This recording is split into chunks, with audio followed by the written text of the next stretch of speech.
Hey, we all know what it's like to have the black plastic fading on our Jeeps. I saw this reviewed on Project Farm. If you don't subscribe to the guy, you really should. He does some excellent reviews. He doesn't get paid. He does it all on, I think he gets his money through Patreon. But anyway, I did the black plastic on mine about 6 months ago. It was already showing signs of fading.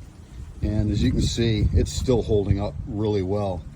I'm gonna go along. There's some spots on my lights that are, this is plastic, and I'm gonna go ahead and hit that real quick.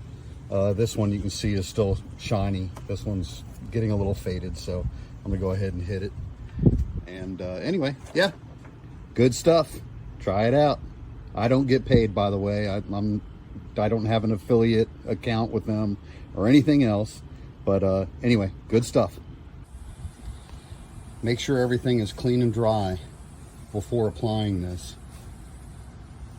And if you happen to get anything on anything else, make sure you wipe it up immediately. This stuff, it's almost like a clear coat, like putting on a clear coat, but man, it's fantastic. I mean, you can see how nice that looks right now. And this was all faded before too. It's still looking really good. I applied one coat, like I said, about 6 months ago, and still looks fantastic. So doing another coat here on the lights and some of the other plastic trim, and hopefully it'll be good for another 6 months.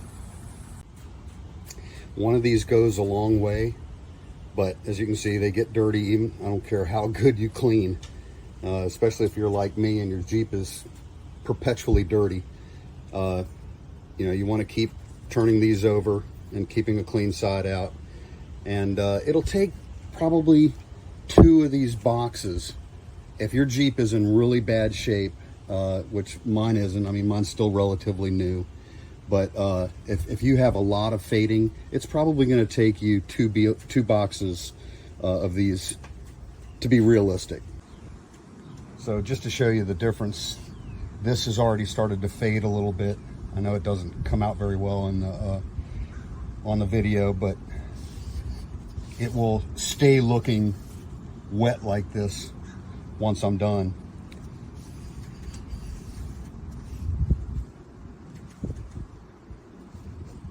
And I try to get into all the nooks and crannies and get it on as evenly as possible.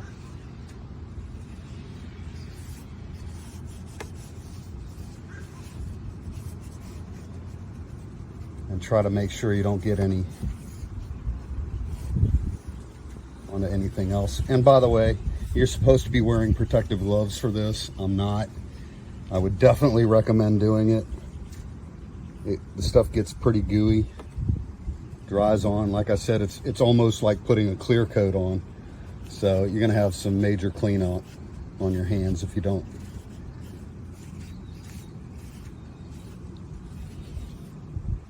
So yeah, there you go. Just want to show you why it's important to be careful with this stuff.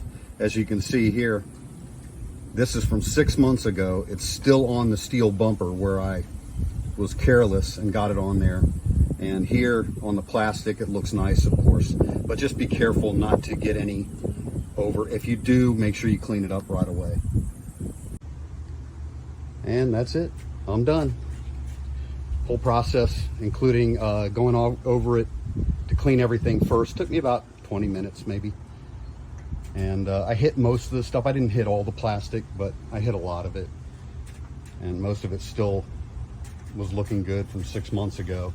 Some of it I just put a second coat on. Some of it I noticed I had missed before completely. So I went ahead and coated that, but other than that, looks good. Again, check out Project Farm. He does phenomenal reviews on this kind of stuff. He's on YouTube, Project Farm. Check him out.